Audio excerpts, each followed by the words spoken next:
Nagpatuyan-duyan nga lang ako dito at ang bagong mall na napuntahan namin. As usual, wala namang bago. Ayan, gumala na naman kami. Ang bago lang dito ay ang mall na pupuntahan namin. Malapit lang daw to sa MOA. At eto na nga, andito na kami sa Parkal. Tuwang-tuwa na nga si Chester at nakagala na naman siya. Eh ikaw, Prof, wala kang topak ngayon ah. At nag-ikot-ikot na nga kami ni Chester dito, kaya lang open area pala siya. Hindi naman masyadong mainit, pero gusto namin sa aircon. Pet-friendly pala sila, kaya eto, nakapasok kami sa may Korean restaurant. Chester, kapag magulo ka, ipapasipit kita sa malaking crab na yan. Ang babait nga ng mga staff dito, palagi nga silang nakangiti sa amin. Eh, Prof, ikaw nga lang ang nakasimangot.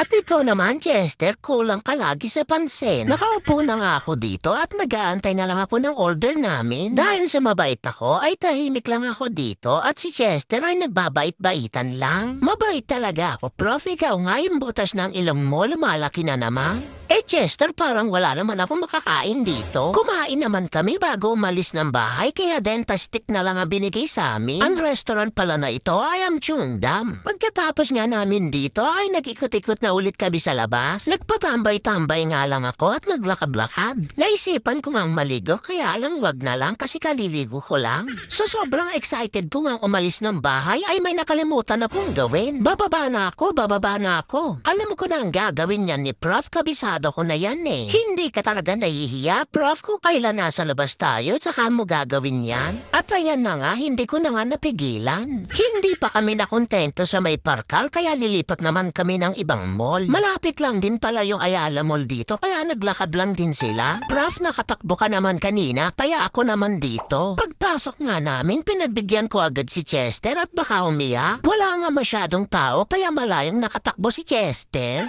Dahil sa mabait akong daddy, hindi ko siya pinigilan. Anak, dahan-dahan at baka madapa ka.